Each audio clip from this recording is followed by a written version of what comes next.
मैं निधि मिश्रा और आप देख रहे हैं 4 PM। आपको बता दें कि इस बार भारतीय जनता पार्टी में 81 सांसदों का पत्ता कट जाएगा। जी हाँ, उनका पत्ता कैसे कट जाएगा ये भी हम आपको बता दें कि 2024 लोकसभा चुनाव के मद्देनज़र भारतीय जनता पार्टी ने जो योजना बनाई है उसमें ये बनाया है कि 70 साल से ज़्यादा के लोगों को ना टिकट दिया जाएगा और ना ही पार्टी में कोई पद दिया जाएगा, क्योंकि भारतीय जनता पार्टी के जितने भी वरिष्ठ नेता हैं, जितने भी बड़े लोग हैं, उनका ये मानना है कि अगर वरिष्ठ नेता ही बीच में खड़े रहेंगे, सामने खड़े रहेंगे, ऐसे में जो आने वाली पीढ़ी है, जो युवा नेता हैं, उनको मौका नहीं मिलेगा। इसी के मद्देनज़र भारतीय जनता पार्टी ने ये योजना बनाई है और ये 2024 में दिखेगी, क्योंकि लंबे समय से हम देख रहे थे और ये योजना हम पहले भी देखते आ रहे हैं कि जहाँ पर पहले भी इस तरह का विवाद सामने आया था और ये भारतीय जनता पार्टी ने सोचा भी था कि ऐसे जैसे मुरली मनोहर जोशी ऐसे तमाम बड़े नेता हैं जिनको लेकर सवाल उठ रहे थे कि आने वाले समय में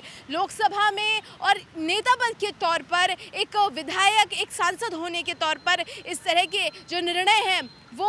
लेने ज़रूरी हैं और आने वाली जो पीढ़ी है उसको मौका देना बहुत ज़रूरी है। तो भारतीय जनता पार्टी ने 2024 लोकसभा चुनाव में इसे लेकर जो है योजना बना ली है और इस बार उन्होंने ये निर्णय ले लिया है कि इस बार 81 सांसद का टिकट कटा है। जी हाँ, आपको बता दें कि इस समय जो 17वीं लोकसभा चल रही है और 17वीं लोकसभा में 301 सांसद हैं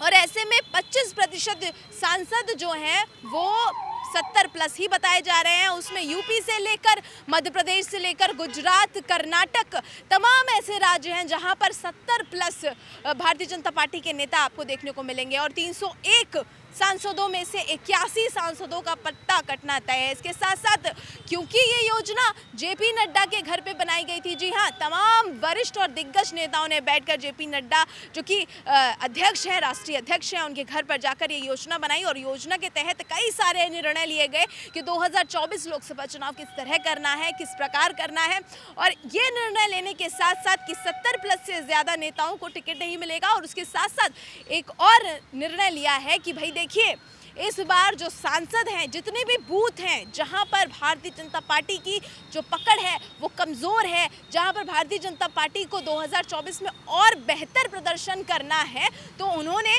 तैयारी अभी से शुरू कर दी है और सबको बूथ दे दिए हैं। जी हाँ, एक सांसद के हाथ में क्योंकि 100 बूथ और विधायक के हाथ में 25 बूथों का बंटवारा किया है और ये बंटवारा उन जगह पर किया गया है जहां पर भारतीय जनता पार्टी थोड़ी सी कमज़ोर दिख रही है। तैयारी अभी से 2024 की शुरू कर दी है। ऐसे में आपको जो 70+ का जो आंकड़ा है वो बेहद ही बेचिता हो जाता है, क्योंकि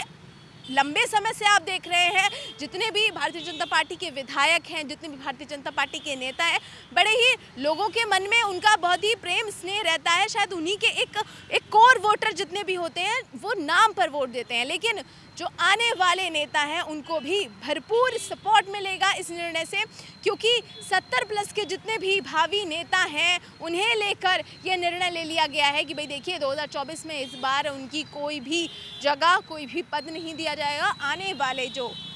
और भी नेता हैं जो आ रहे हैं यूथ में, युवा नेता, उनको मौका दिया जाएगा। लेकिन क्योंकि भारतीय जनता पार्टी देश की पार्टी है, इस समय पर 2024 लोकसभा चुनाव में जिस तरह से उसे प्रदर्शन करना है, क्योंकि जितनी भी पार्टियां हैं, फिर चाहे वो कांग्रेस हो या फिर आम आदमी पार्टी हो, सब ने अपनी अपनी कमर कस ली और अभी से योजना बनानी शुरू कर दी है। क्योंकि भारतीय जनता पार्टी 2 बार से जिस तरह से सामने आई है 2024 में, उसी तरह से तीसरी बार क्योंकि उन्हें फिर से इसी तरह का जो रिकॉर्ड है उसे कायम रखना है और 2024 में ये रिकॉर्ड किस तरह कायम रखेगा उसकी योजना तो बनानी शुरू हो गई है। लेकिन इस रिकॉर्ड को तोड़ने के लिए आम आदमी पार्टी और कांग्रेस ने दोनों ने तैयारी शुरू कर दी है। तो अब ऐसे में भारतीय जनता पार्टी 2024 में किस तरह का दृश्य दिखाएगी, क्या कुछ होगा, ये तो वक्त बताएगा। लेकिन जो योजना बनाने का जो सिलसिला है वो ना सिर्फ भारतीय जनता पार्टी में बल्कि कांग्रेस और आम आदमी पार्टी दोनों में ही शुरू हो गया है और जिस तरह का सामंजस्य बिठाने की कोशिश, क्योंकि भारतीय जनता पार्टी 2 बारी से बहुत ही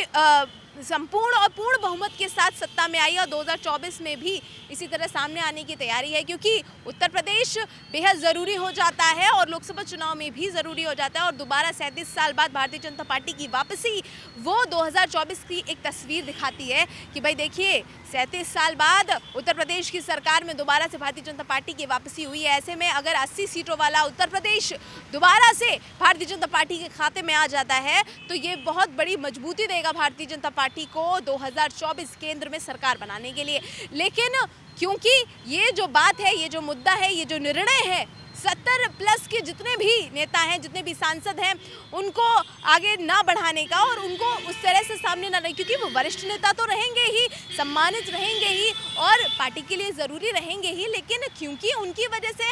आने वाले युवाओं को, होने वाले नेताओं को जगह नहीं मिल पाती थी, उसके मद्देनज़र भारतीय जनता पार्टी ने इस तरह का जो है समीकरण रखा, इस तरह की योजना बनाई है। लेकिन जहाँ एक और भारतीय जनता पार्टी लगातार, क्योंकि टीम गठित कर रही है, लगातार अपनी टीम में योजनाएं बना रही है, आइडिया बना रही है, प्लान्स बना रही है, तो वहाँ दूसरी तरफ भी कोई कमी नहीं छोड़ी है। और इस बार क्योंकि किस तरह से सामने लाना है ये भी सभी पार्टियों को तय करना है, क्योंकि 2 बार से जीत दर्ज कर चुकी भारतीय जनता पार्टी किस तरह से सामने लाएगी ये भी बेहद ज़रूरी है। ऐसे में आपको बता दें कि जो अभी के सांसद हैं वो हेमा मालिनी जैसे तमाम जो ऐसे बड़े नेता हैं जो भारतीय जनता पार्टी के एक चेहरा बनकर सामने थे, उन सब का भी पत्ता कट जाएगा। जी हाँ, अब आपको बता देते हैं कि कौन कौन से ऐसे राज्य हैं जहां पर अभी तक 2024 तक जो सांसद हैं वो 70 प्लस के हैं। तो जो सांसद हैं वो उत्तर प्रदेश में 12, गुजरात में 10, कर्नाटक में 9, महाराष्ट्र में 5, झारखंड में 2, बिहार से 6, मध्य प्रदेश से 5, राजस्थान से 5। तो ये वो संख्या है जहां 2024 तक लोकसभा चुनाव में जो सांसदों की गिनती है उसमें ये जितने भी आंकड़े हमने आपको सुनाए हैं वो 70 प्लस के हैं और ये सारे नाम हटा दिए जाएंगे। इन सारे नामों को रिन्यू किया जाएगा जो आने वाले युवा नेता हैं। अब ऐसे में क्योंकि जो अभी तक के वरिष्ठ नेता रहे हैं उनका सम्मान पार्टी में बाकायदा बना रहेगा, लेकिन क्योंकि तमाम तरीके के विवाद सामने आते हैं, जब कोई नई घोषणा सामने आती है तमाम तरीके के विवाद सामने आते हैं। ऐसे में जो मंत्री पद है, जो नेता पद है, उन्होंने विरोध किया, तो ऐसे में भारतीय जनता पार्टी ने एक और समीकरण बनाने की कोशिश की है कि देखिए भाई, आपको अगर हम